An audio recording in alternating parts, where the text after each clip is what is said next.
नमस्कार, आप देख रहे हैं कच्चा चिट्ठा और मैं हूं आपके साथ अर्पिता आर्या। भारत के खिलाफ आतंकवादियों के जरिए छद्म युद्ध छेड़ने वाला पाकिस्तान अपनी हरकतों से बाज नहीं आ रहा है। पाकिस्तान ने एक बार फिर कश्मीर घाटी में दहशत फैलाने का प्लान तैयार किया है। न्यूज़ 18 को मिली एक्सक्लूसिव जानकारी के मुताबिक पाकिस्तान की खुफिया एजेंसी ISI ने आने वाले समय में घुसपैठ की वारदातों को अंजाम देने के लिए ब्लूप्रिंट बना लिया है। सबसे खास बात यह है कि भारत में दाखिल होने के लिए एक दो नहीं बल्कि पाकिस्तान में सक्रिय कई आतंकी संगठनों के दहशतगर्दों को शामिल किया गया है। पीओके की राजधानी मुजफ्फराबाद में हुई एक सीक्रेट मीटिंग में ISI ने अपने जिस नए आतंकी प्लान पर मोहर लगाई, उसके ब्लूप्रिंट में और क्या है जानने के लिए देखिए हमारी ये एक्सक्लूसिव रिपोर्ट।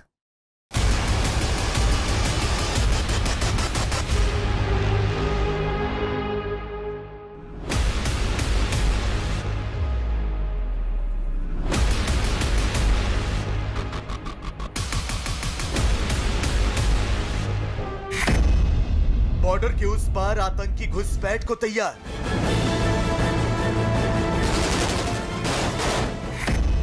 आतंकिस्तान की साजिश 32 का कच्चा चिट्ठा।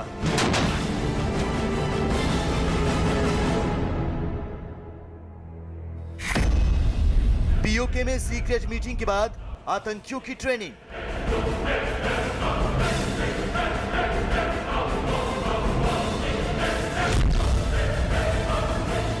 पाकिस्तान ने सीज फायर उल्लंघन ना करने का वादा किया था। पाकिस्तान ने सीमा पर शांति बनाए रखने की कसम खाई थी, लेकिन एक बार फिर पाकिस्तान अपने वादे से मुकरता नजर आ रहा है। एक बार फिर पाकिस्तान आतंक की राह पर चलते हुए कश्मीर घाटी में दहशत का माहौल कायम करने की कोशिश करता नजर आ रहा है। दहशतगर्दों के दम पर पाकिस्तान कश्मीर की शांत फिजाओं में जिहाद का जहर घोलने की तैयारी कर रहा है। न्यूज़ 18 को मिली खुफिया जानकारी के मुताबिक पाकिस्तान की खुफिया एजेंसी ISI बड़ी आतंकी घुसपैठ की तैयारी में जुटी है। ISI ने सभी आतंकी संगठनों के साथ एक सीक्रेट मीटिंग की है। मीटिंग के बाद आतंकियों को कश्मीर घाटी में कत्लेआम मचाने की ट्रेनिंग दी जा रही है। यही नहीं, पाकिस्तान फौज के एक आला अधिकारी की देखरेख में मौत का खेल खेलने वाले इन आतंकियों को प्रशिक्षण दिया जा रहा है। पाकिस्तान शांति की बात तो करता है, लेकिन अपनी हरकतों से बाज नहीं आता। पाकिस्तान कितना बड़ा धोखेबाज है, इस बात की तस्दीक होती है ISI की नई साजिश से। इस साजिश के तहत पाकिस्तान की खुफिया एजेंसी ISI ने इस सीजन में नहीं बल्कि अगले सीजन के लिए इस जम्मू कश्मीर में घुसपैठ की तैयारियां अभी से शुरू कर दी है। खुफिया एजेंसियों से न्यूज़ 18 को मिली एक्सक्लूसिव जानकारी के मुताबिक भारत में घुसपैठ का ये पूरा प्लान पाक अधिकृत कश्मीर की राजधानी मुजफ्फराबाद में तैयार किया गया है। न्यूज़ 18 आपको पाकिस्तान की साजिश 32 के बारे में बताएगा। हम आपको बताएंगे कि पाकिस्तान की खुफिया एजेंसी ISI की आतंकियों के साथ मीटिंग कब हुई। हम आपको इस मीटिंग में हुए खतरनाक फैसलों के बारे में भी बताएंगे। लेकिन सवाल ये कि क्या पाकिस्तान का सीज फायर उल्लंघन पर समझौता करना महज दिखावा था? क्या पाकिस्तान आतंकी संगठनों को दोबारा जिंदा करने में जुट गया है? क्या पाकिस्तान बातचीत की आड़ में आतंकी हमलों को अंजाम देना चाहता है? तो इन तमाम सवालों का जवाब है हाँ। पाकिस्तान कश्मीर घाटी में नए सिरे से आतंकी हमलों की तैयारी कर रहा है। पाकिस्तान ने इस सीजन में ही नहीं बल्कि अगले सीजन में भी आतंकी घुसपैठ का खाका तैयार कर लिया है। तो इस बार भारत में घुसपैठ का पूरा प्लान पाकिस्तान सेना और ISI ने बनाया है। खुफिया एजेंसियों से मिली एक्सक्लूसिव जानकारी के मुताबिक पिछले महीने 27 फरवरी को मुजफ्फराबाद के एक आतंकी कैंप में सीक्रेट मीटिंग हुई। इस मीटिंग में हिजबुल मुजाहिदीन का सरगना सैयद सलाहुद्दीन भी मौजूद था। इस मीटिंग में पीओके में आतंकी लॉन्च पैड पर सक्रिय 32 कमांडर भी शामिल थे। ISI के एक आला अधिकारी के नेतृत्व में हुई इस मीटिंग में फैसला किया गया कि अगले सीजन में घुसपैठ के लिए आतंकियों को ट्रेनिंग दी जाएगी। खास बात यह कि आतंकियों को दी जाने वाली इस ट्रेनिंग की देखरेख पाकिस्तान आर्मी के मेजर नासिर पठान करेंगे। ऑपरेशन जैकबूट के बाद कश्मीर के अंदर कोई भी युवा किसी भी आतंकवादी ग्रुप को अब ज्वाइन करना नहीं चाहता। हिंदुस्तान की फोर्सेस बॉर्डर के ऊपर इतनी सख्त होकर बैठी हैं कि अब आतंकवादियों को या उनके लिए सज्जो सामान या हथियारों को भेजने के लिए या तो जो कुदरती चट्टानों के बीच से गुफाएं बनी हुई हैं वो, या कृत्रिम यानी खोद खोद के गुफाएं या टनल खोद खोद करके पाकिस्तान इनको हिंदुस्तान में घुसेने की कोशिश कर रहा है। जाहिर है पाकिस्तान सेना और आतंकियों के मंसूबे बेहद खतरनाक हैं और इन खतरनाक मंसूबों को अंजाम तक पहुंचाने के लिए पाकिस्तान की आईएसआई ने इस बार सभी आतंकी संगठनों को मिलकर घुसपैठ करने का जिम्मा सौंपा है। यही वजह है कि आतंकियों के साथ हुई सीक्रेट मीटिंग में लगभग सभी आतंकी संगठनों के कमांडर मौजूद थे। हिजबुल मुजाहिदीन के सरगना सैयद सलाहुद्दीन के अलावा मुजफ्फराबाद में हुई इस सीक्रेट मीटिंग में झेलम घाटी स्थित लॉन्च पैड का कमांडर इम्तियाज आलम, नीलम घाटी के लॉन्च पैड का कमांडर एजाज आलम, एजाज की जगह जल्द ही नीलम वैली आतंकी लॉन्च पैड की कमान संभालने वाला जाकिर हुसैन, हिजबुल मुजाहिदीन का सेकंड इन कमान आमिर खान, लश्कर तैयबा का अबू रफी और अल फतेह का लीडर और हरकतुल जिहाद उल इस्लामी के पाकिस्तान चैप्टर का चीफ फारूक रहमानी भी मौजूद था। मुजफ्फराबाद में आतंकियों की सीक्रेट मीटिंग में आईएसआई ने कुछ दिशा निर्देश भी दिए हैं। आईएसआई का फरमान है कि अगले सीजन में घुसपैठ की तैयारियों के लिए आतंकियों को 3 हफ्ते की ट्रेनिंग दी जाएगी। आतंकियों को यह ट्रेनिंग संखियारी टेरर कैंप में दी जाएगी। कश्मीर में आतंक फैलाने का काम कर रहे पाकिस्तान की जमीन पर मौजूद सभी आतंकी तंजीमों के 20-20 आतंकियों को इस ट्रेनिंग कैंप में तुरंत भेजने का हुक्म दिया गया है। यही नहीं, इस सीजन में जम्मू कश्मीर में घुसपैठ के लिए सभी आतंकी संगठनों को एक दूसरे से समन्वय स्थापित करने को कहा गया है। जरूरत के मुताबिक एक दूसरे को पोर्टर और गाइड मुहैया कराने का आदेश भी दिया गया है। भारत के खिलाफ पाकिस्तान की हमेशा से स्टेट पॉलिसी रही है कि भारत की सेनाओं से आमने सामने तो लड़ नहीं सकते, लड़ेंगे तो मुंह की खानी पड़ेगी। जब से चीन की सेना को भारतीय सेना ने पीट के वापस भेजा है तब से ये और डर गए और सिर्फ एक हथियार बाकी रह गया कि नापाक तरीके से आतंकवादियों को इकट्ठा किया जाए और भारत के अंदर कश्मीर में बेचकर वहां पे आतंक फैलाया जाए ताकि कश्मीर का मुद्दा किसी न किसी बहाने जिंदा रहे। हाल ही में संखियारी के अंदर 20-20 आतंकियों को हर तंजीम से एक तरीके का फरमान दिया गया कि वो भेजेंगे और वहां पे ट्रेनिंग दी जाएगी। पाकिस्तान की खुफिया एजेंसी आईएसआई आतंकी संगठनों की कमान पूरी तरह अपने हाथों में लेना चाहती है। आईएसआई नहीं चाहती कि प्रतियोगिता और फंड के चक्कर में पड़कर आतंकी एक दूसरे की मुखबिरी करें।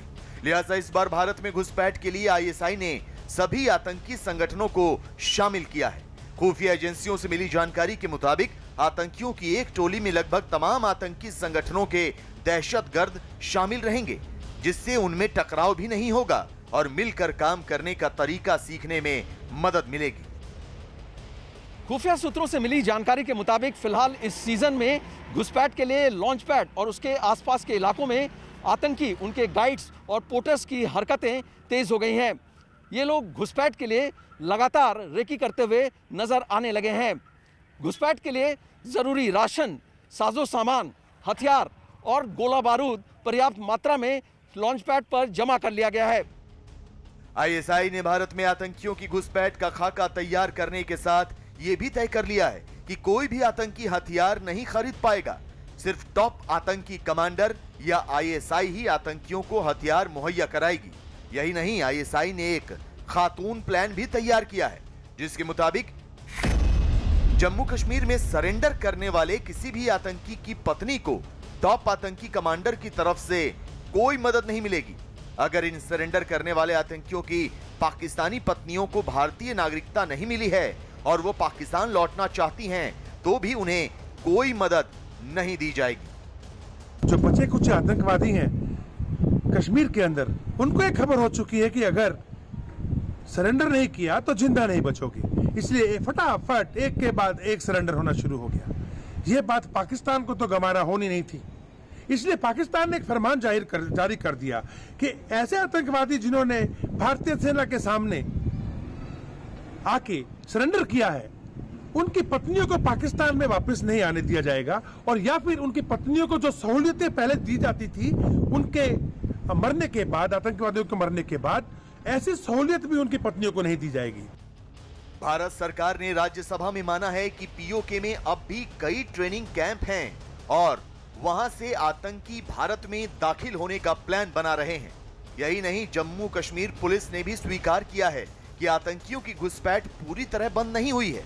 ऐसे में आईएसआई का घुसपैठ के लिए बनाया गया नया प्लान चिंता का सबब है। लिहाजा बॉर्डर पर भारतीय सेना पूरी तरह मुस्तैद है और दूसरी ओर से होने वाली हर हलचल पर पैनी नजर बनाए हुए है।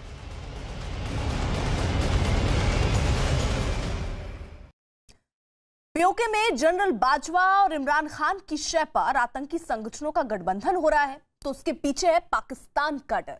पाकिस्तान में बैठे आतंक के सरगना हो या भारत के खिलाफ छद्म युद्ध छेड़ने वाली पाकिस्तान सेना, दोनों के मन में भारतीय सेना का डर घर कर चुका है। अगर आतंकी घुसपैठ में कामयाब भी हो जाते हैं तो उन्हें श्रीनगर या घाटी के दूसरे शहरों में ही निपटा दिया जाता है।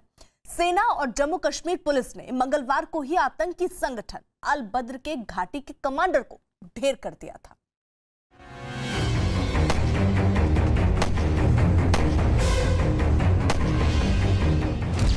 घाटी में घुटनों पर आतंक, ऑपरेशन क्लीन से घबराए आतंकी। बंदूक उठाओगे जहन्नुम जाओगे।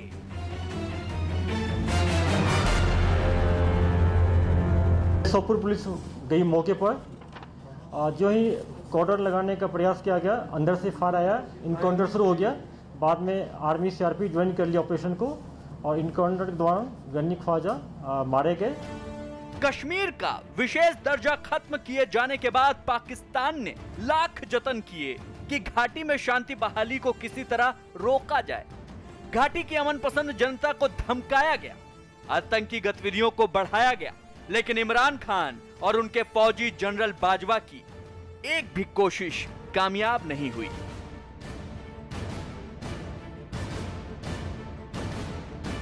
कश्मीर में आम जिंदगी तरक्की की दौड़ में शामिल हो चुकी है। हालात सामान्य हो रहे हैं और इन्हीं सामान्य हालात ने पाकिस्तान में इमरान और बाजवा की जिंदगी असामान्य कर दी है, क्योंकि पाकिस्तान में कश्मीर मुद्दे को जिंदा रखना ही सरकार और सेना के रुतबे को जिंदा रखना माना जाता है। मुश्किल में फंसे इमरान और बाजवा के सामने सिर्फ एक चारा बचा है, घाटी में आतंकी वारदात बढ़ाना। इसीलिए पीओके में आतंकियों की बैठक की गई और घुसपैठ का प्लान बनाया गया। पाकिस्तान ने धारा 370 हटाए जाने के बाद से ही जम्मू कश्मीर में आतंकियों की घुसपैठ के लिए अपनी पूरी ताकत झोंक दी। जनरल बाजवा और इमरान खान नहीं चाहते हैं कि जम्मू कश्मीर में शांति बहाली हो, लेकिन उन सब वारदातों की जिम्मेदारी भी वो अपने ऊपर नहीं लेना चाहते। और यही वजह है कि पुराने तंजीमों को नया मुखौटा पहनाया जा रहा है, नए आतंकियों की भर्ती कर उन्हें जम्मू कश्मीर में भेजा जा रहा है। लेकिन भारतीय सेना के ऑपरेशन क्लीन में पाकिस्तान के आतंकियों के कमांडर्स एक एक करके ढेर हो रहे हैं और आतंकियों के हौसले लगातार पस्त हो रहे हैं। मंगलवार को ही सेना, सीआरपीएफ और जम्मू कश्मीर पुलिस के साझा ऑपरेशन में पाकिस्तानी आतंकी संगठन अल बद्र के घाटी कमांडर को ढेर कर दिया गया। ये तस्वीर उसी कमांडर की है। इसका नाम था अब्दुल गनी ख्वाजा। आतंक की दुनिया में इसे सैफुल्लाह भी कहा जाता था। यह कश्मीर के कुपवाड़ा में क्राल गुंड का रहने वाला था। इसका ओहदा था घाटी का कमांडर इन चीफ और ये आतंकी संगठन अल बद्र का कमांडर था। सुरक्षा बल को इस आतंकी कमांडर की 2019 से तलाश थी, क्योंकि यह आतंक का पोस्टर बॉय बन चुका था और कश्मीर में युवाओं को बरगलाकर आतंक की दुनिया में धकेल रहा था। साथ ही इसकी साजिश थी घाटी में बड़ा आईईडी ब्लास्ट कराना। व्हीकल बेस्ड आईडी ब्लास्ट करना चाह रहा था पामपुर एरिया में, पामपुर हो चाहे एनएच पर। उन्होंने एक साहिल नजीर, ये पामपुर का है, बीए फर्स्ट ईयर का स्टूडेंट है। इसको बहुत दिन से टेलीग्राम और जंगी जो एप्स के इसके थ्रू इसको मोटिवेट किया और इसको कहा गया कि तुम एक सेकंड हैंड कार मैनेज करो। उसको पैसा दिया और नॉर्थ कश्मीर से एक्सप्लोसिव आना था, उसमें डाल करके इस एरिया में व्हीकल बेस्ड आईडी ब्लास्ट करना था। उसके बाद अवंती पुलिस इसको ट्रैक करते रहा। इसको टेक्निकल एंड से हम जीरोइंग कर लिए, फिर कॉर्डन लगा के इसको पकड़ लिया गया। आतंक के इस पोस्टर बॉय को ढेर करने का प्लान बहुत पहले बना लिया गया था, लेकिन मौका आया 9 मार्च 2021 को। दिन ढले सोपोर पुलिस को खबर मिली कि सोपोर के तुज्जर इलाके में 3 आतंकी छिपे हुए हैं। खबर मिलते ही पुलिस और सुरक्षा बल की टुकड़ियों ने तुज्जर इलाका घेर लिया। 22 राष्ट्रीय राइफल्स, 179वीं बटालियन सीआरपीएफ ने जम्मू कश्मीर पुलिस के साथ साझा ऑपरेशन चलाया। मकान में बैठे आतंकियों ने घिरने के बाद सुरक्षा बल पर गोलियां चलाई। इसके बाद सुरक्षा बल ने जवाबी कार्रवाई में फायरिंग की। इस फायरिंग में अल बद्र का commander in chief Abdul Gani Khwaja ढेर हो गया। हालांकि उसके 2 साथी बचकर भाग निकले। सोपोर पुलिस को पता चला था कि तुज्जर एरिया में गनी ख्वाजा और उसके 2 एसोसिएट छिपे हुए हैं। सोपोर पुलिस सीआरपी आर्मी को इन्फॉर्म कर दी और सबसे पहले सोपोर पुलिस गई मौके पर। जो ही कॉर्डर लगाने का प्रयास किया गया, अंदर से फायर आया, इनकाउंटर शुरू हो गया। बाद में आर्मी सीआरपी ज्वाइन कर लिया ऑपरेशन को और इनकाउंटर के दौरान गनी ख्वाजा मारे गए। और वहाँ से हम लोग को जैसा खबर मिला है कि 2 टेररिस्ट कॉर्डर लगने के टाइम भाग गए थे। सेना की गोली से छलनी हो चुका यह आतंकी कमांडर मोस्ट वांटेड था। कई आतंकी वारदात के साथ साथ इसने सुरक्षा बल के जवानों पर भी हमले किए थे। अल बद्र के इस कमांडर का मारा जाना सुरक्षा बल के लिए बड़ी कामयाबी है। इसका मारा जाना आतंकवाद के लिए बहुत बड़ा झटका है और भारतीय सेना और भारतीय सुरक्षा बलों की बहुत बड़ी कामयाबी है।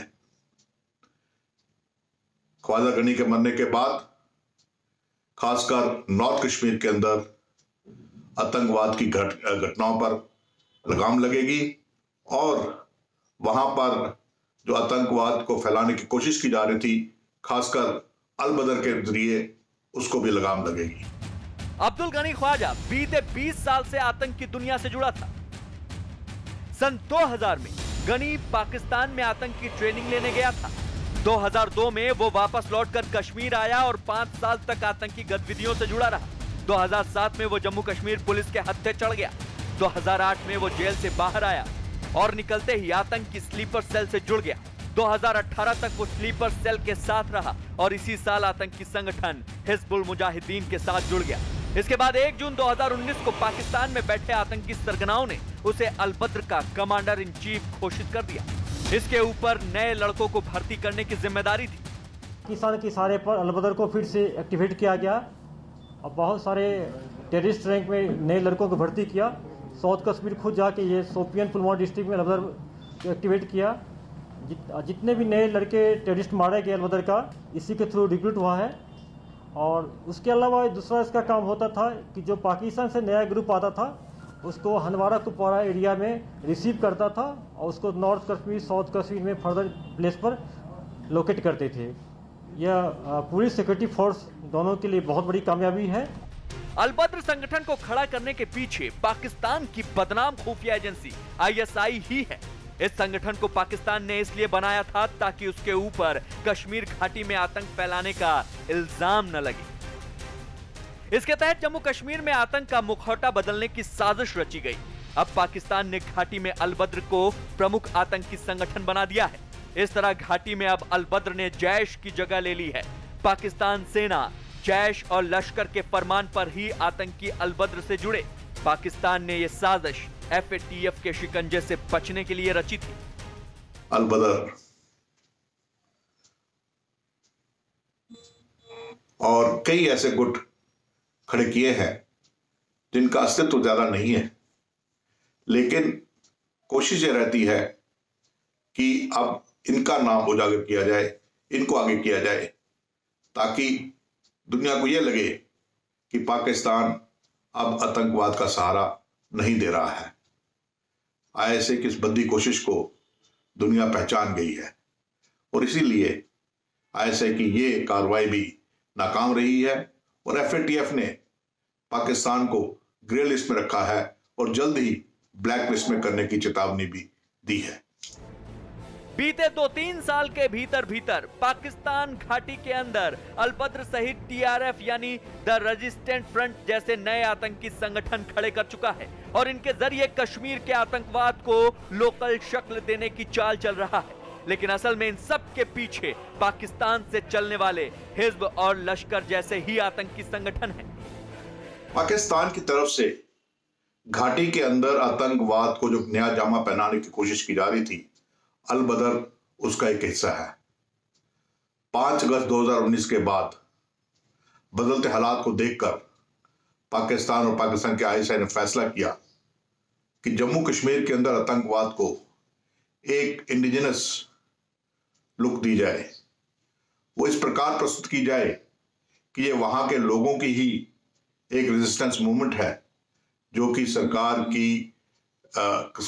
के खिलाफ आवाज उठा रही है। इसी कोशिश के तहत उसने TRF द रेजिस्टेंस फ्रंट नाम की एक आतंकवादी संगठन खड़ा किया। उसके साथ साथ अल बदर को भी खड़ा किया।